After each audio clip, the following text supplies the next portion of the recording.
ரஜினிகாந்த் நடிப்பில் super hit அடித்த படையப்பா திரைப்படத்தின் 2வது பாகம் வெளியாக இருப்பதாக தகவல் வெளியாகி இருக்கும் நிலையில் அத்திரைப்படம் மீதான எதிர்பார்ப்புகள் குறித்து மக்கள் குரல் பகுதியில் சிவகங்கை மாவட்டம் திருப்பத்தூர் பகுதி மக்கள் தெரிவித்த கருத்துக்களை பார்க்கலாம். இப்போ 25 வருஷத்துக்கு முன்னாடி எடுத்த படம் இப்போ ஒரு 3 வருஷம் கழிச்சு 4 வருஷம் கழிச்சு எடுத்தா கூட ஒன்றும் தெரிஞ்சிருக்கா. இப்போ எடுக்குங்கும் போது பழைய எஃபெக்ட் அதில் இருக்குமா, அதில் இருக்கவங்களாம் வயசாகிடுச்சு, 10 பேர் இறந்தும் போயிட்டாங்க. பார்ட் 2 எடுத்தாலும் இப்போ ஓடுறது சந்தேகம் தான் கொஞ்சம். ஏன்னா மக்கள் எப்படி பார்க்குறாங்க, என்ன இதுக்கு பார்க்குறாங்கன்னு தெரியாதுல்ல, அதனால் ஓடுறது கொஞ்சம் சந்தேகமாக தான் இருக்குது. திரும்ப அது பார்ட் 2 எடுக்கிறாங்க அப்படிங்கிறத எடுத்தாங்க அப்படின்னா அந்தளவுக்கு நல்லா இருக்காதுன்னு நினைக்கிறேன். ஏன்னா நீலாம்பரி அந்த பார்ட் 1லே இறந்துடுறாங்க. இறந்ததுக்கப்புறம் அப்புறம் எப்படி அவங்க கேரக்டர்லேயே திரும்ப ஒரு அந்த அளவுக்கு நடிக்க முடியாது.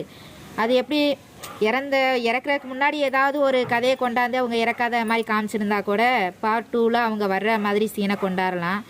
அவங்க கிடையாது, அந்த இதில் ஃபஸ்ட்லேயே இறந்துடுறாங்க. அப்படிங்கிற பார்ட் 2 எடுத்தால் அந்த அளவுக்கு பார்க்குறதுக்கு இன்ட்ரெஸ்ட்டாக இருக்காது, கதையும் அந்த அளவுக்கு இருக்காதுன்னு நினைக்கிறேன். ஆனால் நல்லா இருக்கும், எடுத்தாங்கன்னா நல்லாயிருக்கும், படம் எடுத்தாங்கன்னா நல்லாயிருக்கும். ஆனால் முன்னாடி உள்ள நடிகர் எல்லாரும் இறந்துட்டாங்க, வேறு ஆக்டர் யாரும் வந்தாங்கன்னா இன்னும் படம் நல்லாயிருக்கும். படையப்பா படம் ரீரிலீஸ் குறித்தும் 2வது பாகம் குறித்தும் திருப்பத்தூர் மற்றும் அதனை சுற்றியுள்ள கிராம பொதுமக்கள் கூறிய கருத்துக்களை நாம் இப்போது பார்த்தோம். இனி செல்லும் இடமெல்லாம் செய்தி.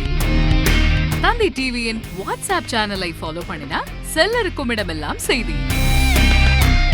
இதோ QR கோட் இப்பவே ஸ்கேன் பண்ணுங்க, ஃபாலோ பண்ணுங்க.